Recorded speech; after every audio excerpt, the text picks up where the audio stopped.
ನಮಸ್ಕಾರ, ಕರ್ನಾಟಕ ನ್ಯೂಸ್ಗೆ ಸ್ವಾಗತ. ನಾನು ರಫೀಕ್ ಅಹಮದ್. ದಾವಣಗೆರೆ ಜಿಲ್ಲೆ ಜಗಳೂರು ತಾಲೂಕಿನ ಜಗಳೂರು ಪಟ್ಟಣದ ಚಳಿಕೆರೆ ರಸ್ತೆಯಲ್ಲಿ KA17 ನೂತನ ರೆಸ್ಟೋರೆಂಟ್ ಉದ್ಘಾಟನಾ ಸಮಾರಂಭವನ್ನು ಅದ್ದೂರಿಯಾಗಿ ಹಮ್ಮಿಕೊಳ್ಳಲಾಯಿತು. ಸಮಾಜ ಸೇವಕರು ಹಾಗೂ ಜೈ ಭಾರತ್ ಟ್ರಸ್ಟ್ನ ಅಧ್ಯಕ್ಷರಾದ KA17 ರೆಸ್ಟೋರೆಂಟಿನ ಮಾಲೀಕರಾದ ಬರ್ಕತ್ ಅಲಿ ಅವರ ನೇತೃತ್ವದಲ್ಲಿ ಅದ್ದೂರಿಯಾಗಿ ಉದ್ಘಾಟನಾ ಕಾರ್ಯಕ್ರಮವನ್ನು ಹಮ್ಮಿಕೊಳ್ಳಲಾಯಿತು. ಜಗಳೂರು ವಿಧಾನಸಭಾ ಕ್ಷೇತ್ರದ ಶಾಸಕರಾದ ಬಿ ದೇವೇಂದ್ರಪ್ಪ ಅವರು ಉದ್ಘಾಟನಾ ಕಾರ್ಯಕ್ರಮವನ್ನು ನೆರವೇರಿಸಿದರು. ಈ ಸಂದರ್ಭದಲ್ಲಿ ಕೆಪಿಸಿಸಿ ಎಸ್ಟಿ ಘಟಕದ ಮಾಜಿ ಅಧ್ಯಕ್ಷರಾದ KP ಪಾಲಯ್ಯ, ಕೆಪಿಸಿಸಿ ಸದಸ್ಯರು, ಹೈಕೋರ್ಟ್ ವಕೀಲರಾದ ಕಲ್ಲೇಶ್ ಪಾಟೀಲ್, ದಾವಣಗೆರೆ ಜಿಲ್ಲಾ ಉಸ್ತುವಾರಿ ಸಚಿವರ ಪುತ್ರರಾದ ಸಮರ್ಥ್, ಕಾಂಗ್ರೆಸ್ ಪಕ್ಷದ ಮುಖಂಡರಾದ ಪಲ್ಲಗಡ್ಡ ಶೇಖರಪ್ಪ, ಮೊಹಮ್ಮದ್ ಗೌಸ್, ಡಾಕ್ಟರ್ BR ಅಂಬೇಡ್ಕರ್ ಪುತ್ಥಳಿ ಸಮಿತಿಯ ಅಧ್ಯಕ್ಷರಾದ ತುಪ್ಪದಳ್ಳಿ ಪೂಜಾ ಸಿದ್ದಪ್ಪ, KA17 ರೆಸ್ಟೋರೆಂಟ್ ಮಾಲೀಕರಾದ ಬರ್ಕತ್ ಅಲಿ, ಕುಟುಂಬದ ಸದಸ್ಯರಾದ ಶಫೀವುಲ್ಲಾ, ಇನ್ನು ಮುಂತಾದ ಸದಸ್ಯರು, ಕರ್ನಾಟಕದ ಗಾನ ಕೋಗಿಲೆ ಎಂದು ಹೆಸರಾದ ಕಂಬದ ರಂಗಯ್ಯ, ಜಗಳೂರು ತಾಲೂಕಿನ ಗಾನ ಕೋಗಿಲೆ ಎಂದು ಹೆಸರಾದ ಉಚ್ಚಂಗಿಪುರ ನಾಗೇಶ್, ಬರ್ಕತ್ ಅಲಿ ಅಭಿಮಾನಿ ಬಳಗದವರು, ಸಾರ್ವಜನಿಕರು ಹಾಗೂ ಮಾಧ್ಯಮದ ಮಿತ್ರರು ಉಪಸ್ಥಿತರಿದ್ದರು. KA17 ಹಾಗೂ ಸ್ವಿಮ್ಮಿಂಗ್ ಪೂಲ್ ಉದ್ಘಾಟನೆ ಸಮಾರಂಭವನ್ನು ಉದ್ದೇಶಿಸಿ ಜಗಳೂರು ವಿಧಾನಸಭಾ ಕ್ಷೇತ್ರದ ಶಾಸಕರಾದ ಬಿ ದೇವೇಂದ್ರಪ್ಪರವರು ಉದ್ಘಾಟನಾ ಕಾರ್ಯಕ್ರಮ ಉದ್ದೇಶಿಸಿ ಮಾತನಾಡಿದರು. ಮುಂಭಾಗದಲ್ಲಿರ್ತಕ್ಕಂಥ ಎಲ್ಲ ಬರ್ಕತ್ ಅಲಿ ಕುಟುಂಬದ ಬಂಧುಗಳೇ, ಸ್ನೇಹಿತರೆ, ಮಾಧ್ಯಮ ಮಿತ್ರರೇ, ತಾಯಂದಿರೇ, ಇವತ್ತು ಇಂಥ ಜಗಳೂರಿನಲ್ಲಿ ರೆಸಾರ್ಟ್ ಮಾಡೋದೊಳಗಲ್ಲ, ಸ್ವಿಮ್ಮಿಂಗ್ ಪೂಲ್ ಇದೆಯಲ್ಲ,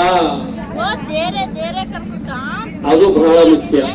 ಹೋಟೆಲ್ ಯಾರು ಬೇಕಾದ್ರೂ ಮಾಡ್ತಾರೆ, ಆದರೆ ಸ್ವಿಮ್ಮಿಂಗ್ ಪೂಲ್ ಇದೆಯಲ್ಲ ಎಲ್ಲ ಮರ್ತು ಬಿಟ್ಟಿದ್ರು. ಕಳೆದ 2 ವರ್ಷದಿಂದ 57 ಕೆರೆ ತುಂಬಿಸುವಂತ ಯೋಜನೆ ಸಿರಿಗೆರೆ ಜಗದ್ಗುರುಗಳು ಮಾಡಿ ಆದ ಮೇಲೆ ಎಲ್ಲಿಯವರೆಗೆ ಕೆರೆಗಳು ತುಂಬಿ ತುಳುಕ್ತಾ ಇತ್ತು ಅಂದ್ರೆ, ನಾವು ಕೆರೆಗೆ ಸಣ್ಣ ಮಕ್ಕಳನ್ನ ಇಳಿಬೇಡಿ, ಈಜು ಬರದೇ ಇರಂತ ಹೋಗ್ಬೇಡಿ ಅನ್ನಂತ ಇಲಾಖೆ ಬೋರ್ಡ್ ಹಾಕಿ ಕಾವಲು ಮಾಡೋ ಮಟ್ಟಗಳೆಲ್ಲ ತುಂಬಿ ತುಳುಕ್ತಾ ಇದ್ದಾವೆ. ಅದು ಸಿರಿಗೆರೆ ಜಗದ್ಗುರುಗಳು ಮತ್ತು ಆ ಕಾಲಕ್ಕೆ ಸಂಬಂಧಪಟ್ಟ ಸರ್ಕಾರಗಳಿಗೆ, ಮುಖ್ಯಮಂತ್ರಿಗಳಿಗೆ, ಶಾಸಕರಿಗೆ ಸಲ್ಲುತ್ತೆ ಅನ್ನಂತ ಮಾತನ್ನು ಹೇಳಕ್ಕೆ ಬಯಸಿ, ಬೇಂದ್ರೆಯವರು ಒಂದು ಮಾತು ಹೇಳ್ತಾರೆ. ಆ ಮಾತು ಬಹುತೇಕ ಬರ್ಕತ್ ಅಲಿ ಅವರಿಗೆ ಅನ್ವಯಿಸ್ತದೆ ಅನ್ನಂತ ಮಾತನ್ನ ನಾನು ನೆನಪು ಮಾಡಕ್ ಬಯಸ್ತಾ ಇದ್ದೀನಿ. ಏನು ಅಂತ ಹೇಳಿದ್ರೆ, ಅಗಣಿತ ತಾರಾಗಣಗಳ